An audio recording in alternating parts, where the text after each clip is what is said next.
한 그루 나무만한 건축이 없다 하고들 한다는데 하물며 이런 정원을 품고 산다는 건 어떤 느낌일까요? 죽설원이란 이름을 따로 갖고 있는 이 집에 닿으려면 기와 담과 나무 울타리로 이루어진 오솔길을 지나야 합니다.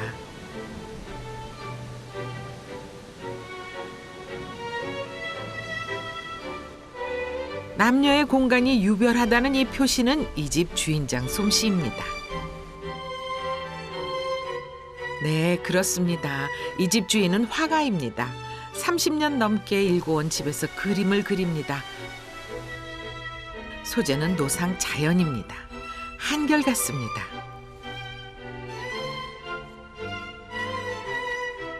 나이 42에 철밥통이라 불리는 공무원직을 그만두고 전업 화가의 길을 선택했답니다.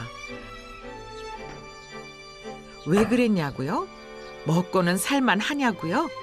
그의 이야기를 들어보시죠.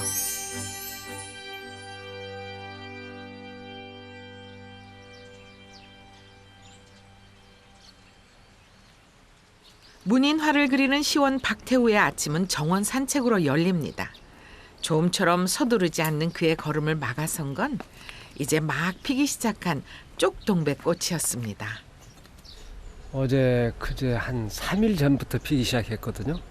근데 오늘 아주 좋게 폈네요. 30년 전 손수 심었던 키 작은 묘목은 한 해도 빠짐없이 봄마다 꽃을 내밀어 보이며 그와 함께 성장했습니다. 달걀 쪼개는 것 같죠, 얼핏? 이쁘죠? 나무와 사람은 서로의 호흡을 나누는 사이라고 했던가요? 박태호 화백의 집은 10,000제곱미터 규모의 이 정원 가운데 자리 잡고 있습니다. 서울서 공부 중인 큰딸을 제외하고 온 가족이 아침 식탁에 앉았습니다. 아니 나도 이렇게 쓸 수는 있지. 근데 좀 시간이 걸리고 시끄럽고. 가업을 이어가고자 하는 가장의 바람 때문인지 작은 딸은 아버지의 뒤를 이어 화가의 길을 걷고 있습니다. 오늘은 그녀가 첫 개인전을 여는 날이기도 합니다. 청줄 한 장만 주세요. 야, 이렇게 해서 지금 최성준 씨가 계속해서 문제를 성공하고 있는데요. 어제 충전한 거 다 썼어요. 자, 유진아 씨가 충전한 거다 썼어. 쓰시겠는데요. 그러지? 만원짜리 아니 처음짜리. 아니 가. 장영진 씨도 좀 더 힘을 내시면 좋겠습니다. 안녕하세요 엄마. 28 관연한 처녀가 어머니와 나누는 작별 인사에 솔직히 좀 당황스러웠습니다.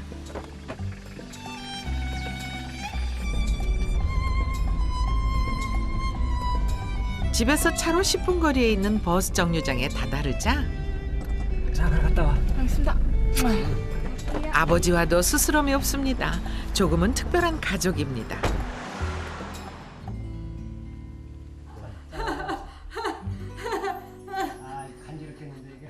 작은 딸 배웅을 마치고 집으로 돌아온 박태호 씨가 아침마다 아내와 치른다는 의식 역시 각별한 것이었습니다.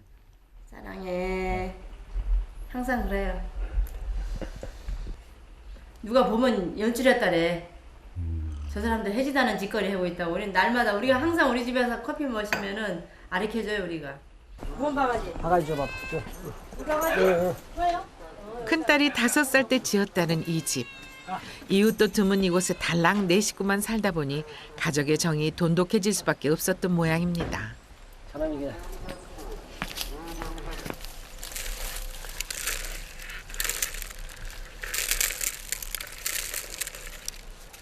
매일 아침 운동 삼아 정원에 나온다는 태우 씨. 오늘은 꽃씨를 받고 있습니다.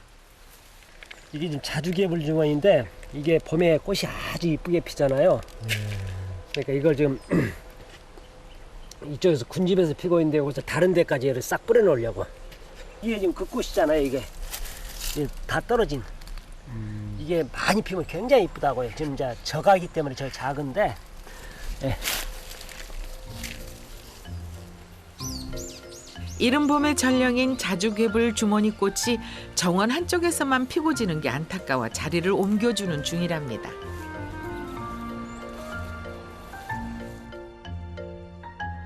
이 집에서 제일 큰 방은 주인장의 작업실. 완성을 앞둔 이 그림은 결혼 축의금 대신 전달할 박화백의 선물입니다. 또 살다 보면 좋은 날만 있을 거예요. 이제 둘이 타시락거리고 조금 다툴 때도 있을 건데, 그럴 때 또 이렇게 이런 그 글귀를 보게 되면 또 다시 또 다른 생각도 할 수도 있을 거고, 한 발짝 물러서서, 그래서 그런 여러 가지 의미로 제가 이렇게 작업을 해서 결혼한 날짜하고 신랑 신부 이름 넣어가지고 해주는 작품을. 결혼식 참석을 위해 한껏 단장에 나선 아내, 그리고 아내의 치장을 돕는 남편.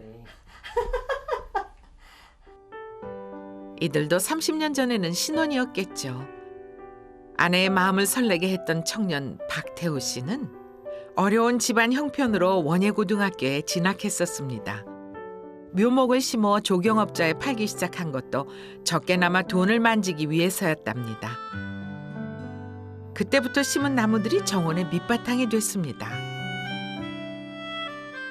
22살 현장이 좋아 선택한 농촌지도소 공무원직은 이후 20년간 그와 가족의 울타리를 만들어 주었습니다. 그랬던 그가 햇병아리 공무원 시절 그림을 만나고 연금이 나오는 20년 뒤엔 전업작가로 나서겠다는 각오를 다졌습니다. 그리고 마침내 실행에 옮겼답니다. 당시에 찬성한 사람은 집사람뿐이었어요. 마침 직장 탄탄한 직장이고 또 조금 있으면 또 승진도 하고 그럴 건데 다 말렸었었죠. 하나도 걱정이 안 되대요, 진짜로. 부자는 아니겠지만 그래도 살겠다 싶은 생각이 전혀 걱정이 안 돼. 걱정했으면 사표 못 쓰게 했죠, 공무원. 그래서 저는 살아갈 자신이 있었어요, 여기서. 아내의 전폭적인 지지 덕분에 그는 그림에만 몰두할 수 있었습니다. 한번 사는 인생 하고 싶은 걸 해야겠다는 신념도 있었답니다. 그래도 그렇지 그림만 그려 밥벌이로 삼겠다는 용기는 대체 어디서 나온 걸까요? 내가 어떤 것을 선택하려고 했는데 그것을 선택 못했다 그러면 정말 큰일 날 것 같은데 웬걸 다른 쪽 보면 오히려 그것을 선택하지 못한 대신에 다른 것을 할 수가 있는 상황이 되더라고요. 그러니까 이게 손에다 우리가 무엇을 가득 쥐고 나서 놓으면은 아무것도 없을 것 같은데 놔버리니까 다시 지을 수 있는 여유가 생기는 거죠. 다른 무엇을. 그런 것 같더라고요. 그러나 하나를 버리고 다른 하나를 취하기 위해 얼마나 많은 공이 드는지 그는 잊지 않았습니다. 점 하나, 획 하나를 온전히 자신의 것으로 만들기 위해 그는 그리고 또 그렸습니다.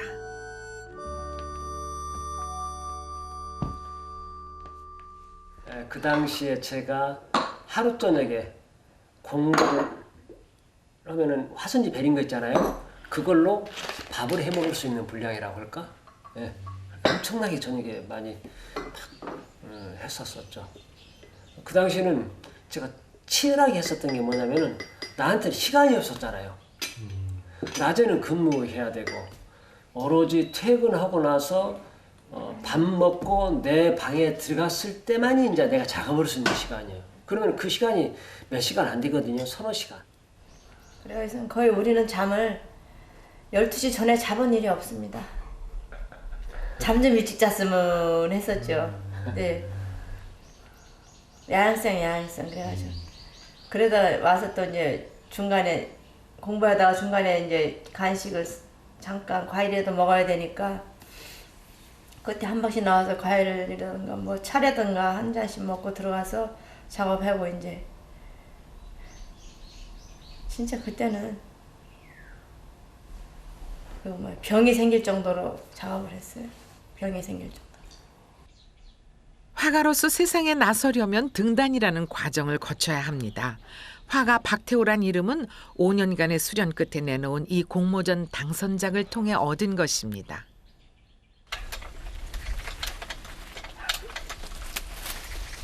화가로 이름을 얻었다 해도 작품만 팔아 생계를 이을 수 있는 것은 아닙니다. 박태우 씨가 등단 이후에도 10여 년 이상 공무원 생활을 계속한 이유입니다. 지금도 연금이 나오긴 하지만 공과금을 메우는 정도지 살림살이에 크게 보탬이 되진 않는답니다. 폐교에서 얻은 자재로 이 집을 지은 것도 쪼들림 끝에 얻은 선택이었다니까요. 집이 오래돼가지고 이게 지금 보수를 해야 되는데 보수를 안 해주니까 집이 제가 지금 집 지은 지 25년 됐거든요. 그때 그냥 대충대충 지었던 게 지금 오래되니까 이번에 비가 오니까 비가 그냥 안방으로 몽창 새버렸어. 아, 그리로 비가 들이쳤나요? 예. 이게 이 기아 이쪽을 통째로 갈아야 될 것 같은데 다 썩어버렸잖아요 지금 얘가요. 이쪽이.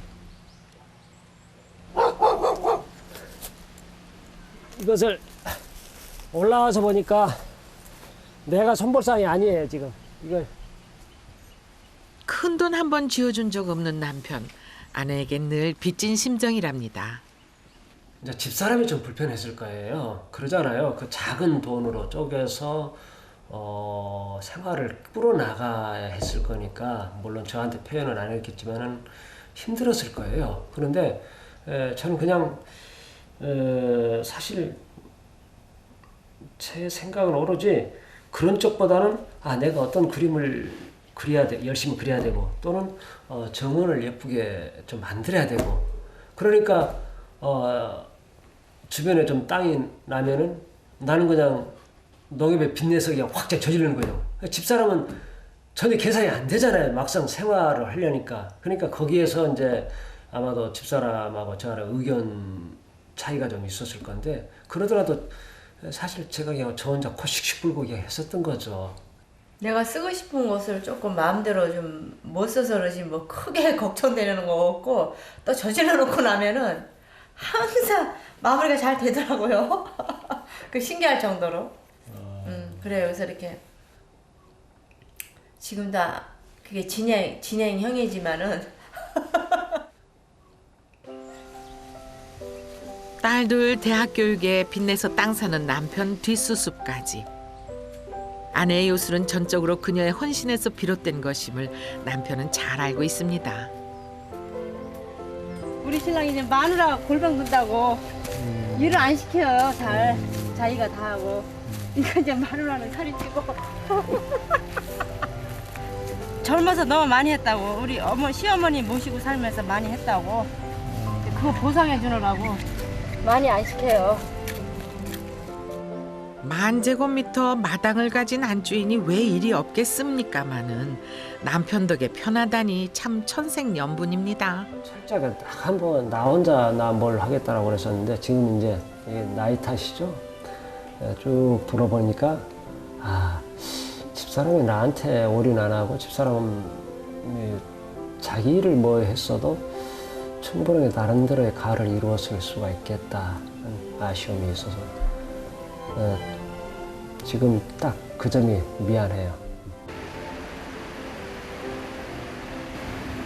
고무신 바람으로 박화백이 서울 나들이에 나섰습니다. 화랑의 초대를 받아서인데 지방에 거주하는 작가에겐 귀한 기회랍니다.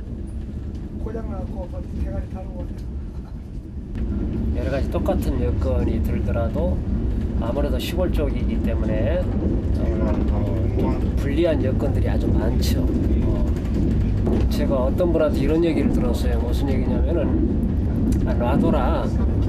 서울에 그 복잡거리고 거기가 공해 심한 데서 사는데 그런 프리미엄이라도 있어야 되는 것 아니냐.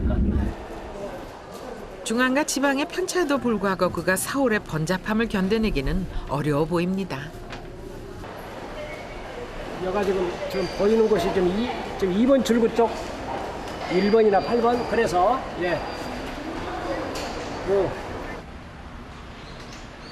처음 온 것도 아닌데 무럭무럭 찾은 이곳이 바로 박화백의 초대전이 열리는 화랑. 거기서 관람객을 만났습니다. 그전에는 여기 2층에서 제가 살았어요. 얼마나 순수하고 아름다운지 마음이 싹 체화되는 것 같아요. 감사합니다. 이 예술품이라는 그런 기분을 줘야 되거든요. 작업의 결과를 직접 평가받는 자리. 그에게 프로 작가로서의 일성을 들어봤습니다. 그러니까 전업 작가로서 살아남으려면요 아주 답은 간단합니다. 좋은 작품을 해내야 되죠. 좋은 작품을 해내는데 그 문제는 누구나 하는 작품이 아니라 자기만의 독특한 목소리가 있는 작품이 한다는 것이죠. 지금은 이제 국제화 시대에 대해서 우리 국내만 국한돼서 생각해서는 안 되죠. 세계 미술 시장 안에서 생각을 해야 되거든요. 그래서 세계 미술 시장 안에서 내 작품이 살아남을 수 있는가. 서울에서 따로 살고 있는 큰딸이 마침 아버지를 만나러 왔습니다. 올해 30이라는데 공부 중이라 그런지 앳돼 보입니다. 딸아이도 원래는 한국화를 전공했습니다. 그런데 얼마 전부터 국경 없는 의사회 일원으로 평생을 살겠다며 의대 입시 공부를 다시 시작했습니다. 하고 싶은 게 있으면 꼭 해야 하는 게 아비와 판박입니다.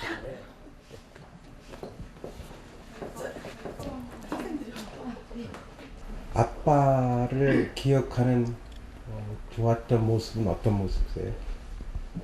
너무 많아가지고 앞으로 계속, 그러니까 제가 태어났을 때부터 지금까지 쭉 항상 어떻게 나 눈물 나려고 그래. 별 생각 없이 의뢰이 던진 질문이었는데 그저 떠올리기만 해도 가슴이 먹먹해지는 세월이 딸에겐 있었나 봅니다.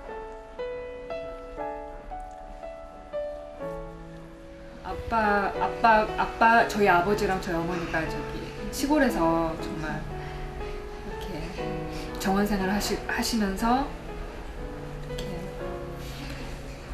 이렇게 항상 정직하고 맑게 사시는 모습을 항상 보여주셨어요. 이렇게.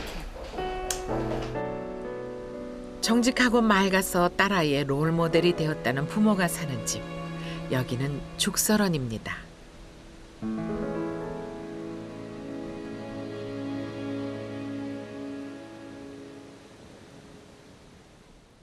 집밥꿀이 나죠? 저 못된 놈을 세요.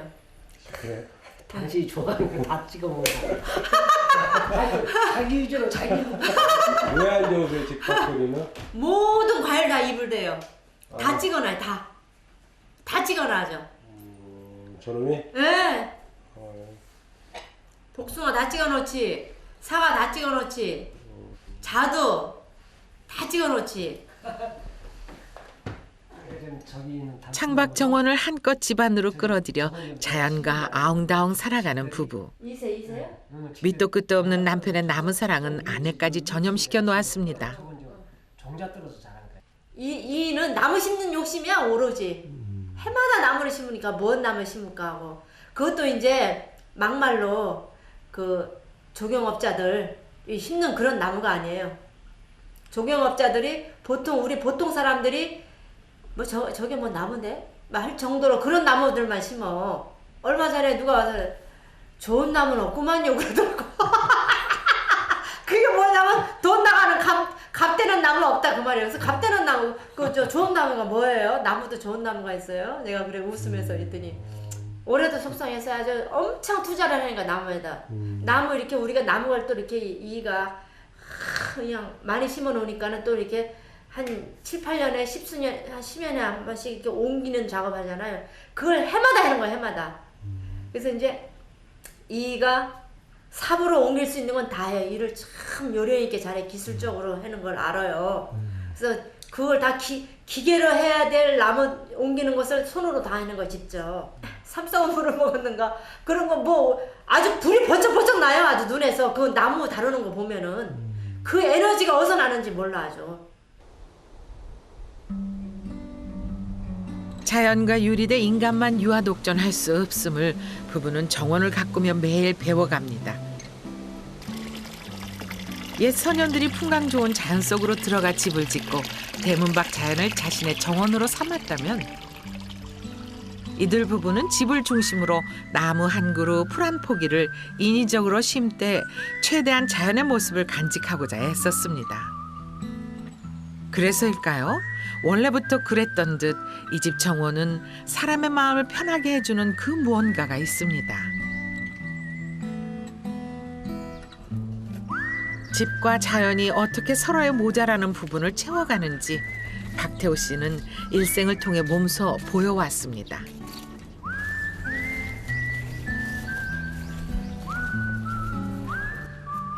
드라마 같은 반전은 없습니다. 그저 순간에 충실하다 보니 지금의 내가 돼 있더라고 그는 고백합니다.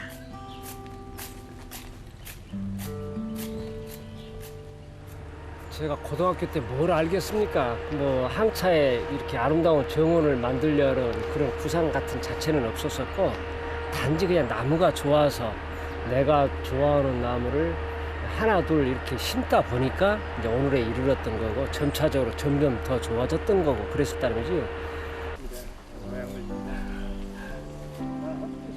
화려하지도 않고 안에 말맞다나 값비싼 나무가 즐비한 것도 아닌데 죽설원을 보기 위해 직접 찾아오는 손님이 매일입니다. 요즘은 방문이 너무 빈번해 사전 약속을 잡아야 할 정도입니다. 전원 생활을 꿈꾸는 이들이 부쩍 늘면서 생긴 현상이랍니다.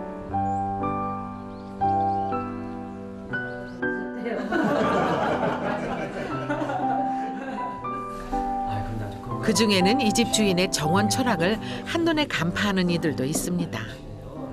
참 저 기와장을 나르시는데 굉장히 수고를 했을 것 같은데 기와장을 옆으로 골목길을 이렇게 시작하는 것 외에는 사람이 억지로 뭐를 만든 그런 흔적이 없는. 죽설원은 화가 박태호가 30년 넘게 그려온 또 하나의 작품입니다. 가급적이면은 그 인위적으로 만들지만은 가장 자연스럽게 그리고 어디나 가면은 볼 수 있는 그런 것이 아닌 죽설원만이 와야 볼 수 있는 그런 독특함을 갖는 정원을 만들기를 제가 희망하죠. 예술은 보편적인 아름다움을 추구하지만 작가만의 독창성으로 인정받아야 하는 두 얼굴의 존재입니다.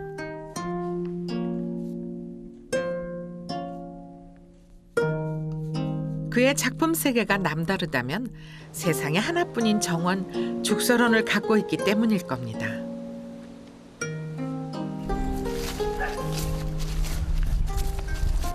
오늘 해당화가 제법 폈네.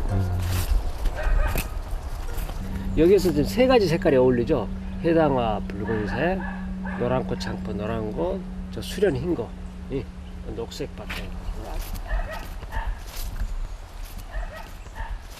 그러니까 이제 이렇게 산책하다가 아 오늘 이거 딱 한번 해야 되겠다 싶으면 바로 들어가서 작업하죠. 뭐. 아주 그런 경우들이 저는 많아요. 이렇게 쭉 가다가 아 저거 재밌네. 그러면 이제 그 감흥을 순간적인 감흥이 오래 가면 재미없어요. 바로 들어가서 바로 작업하죠. 그럴 때 어쩌다가 재밌는 것도 툭툭 튀어나오죠. 사람은 정원을 만들고 정원은 화가를 키운 셈입니다. 한창 피어나는 꽃송이만이 아니라 피기 전의 설렘과 지고 난 뒤의 스산함까지 사랑하게 됐다는 화가가 바로 이곳에서 그에 걸맞는 미래를 품게 됐답니다. 이제 지금까지는 제가 좋아서 이걸 만들었는데 이제 만들다 보니까 이제 주변 사람들한테 좀 알려지고 많은 사람들이 저희 집을 찾고 이제 그러면서 제가 생각이 아하 이것은 이제 내 개인 것이 아니로구나 하는 생각이 들어요. 그리고 또 제가 아무리 연구를 해봐도 죽을 때 갖고 갈 수 있는 방법도 없는 거고 이것이 후대에 지속적으로 잘 가꾸어져서 물려나가면 하는 이제 욕심이 생기는 거죠. 그래서 이제 가족끼리 이제 회의를 해서 결론을 얻은 것이 이것을 사회에 환원하자. 그것이 가장 오래 남길 수 있고 가장 아름답게 꾸밀 수 있는 길이다라고 생각이 돼서 이것을 사회 환원하기로 가족끼리 결정을 봤어요. 큰 욕심 부리지 않고 생긴 대로 사는 것. 부부의 원칙이지만 살다 보면 예외를 만나기도 합니다. 그러니까 우리가 올해 창고밭에서 뽑아준 거 딱 이거. 이것만 생겨서 이걸 좀 한번 해줘야 되는데 아직 안 해줘가지고. 이게 좀 타임이. 지금 해줘야지. 지금 안 해주면 이제 엄청 번져요. 이게 분명한 거 이게 애래종이라 그 말이지. 전도 후도 아닌 딱 그때 때를 놓치지 말아야 합니다. 현명하게 인생을 꾸려나가는 이들은 바로 그 시점에 결심을 하고 실행에 옮깁니다. 이 부부가 그랬던 것처럼 말이죠. 무엇 하나 부러울 것이 없는 안분지족의 삶. 인생 후반전이 만족스럽다는 남자 곁엔 현명한 아내가 있습니다. 이 부부가 사는 모습을 앞으로도 쭉 지켜보고 싶어집니다.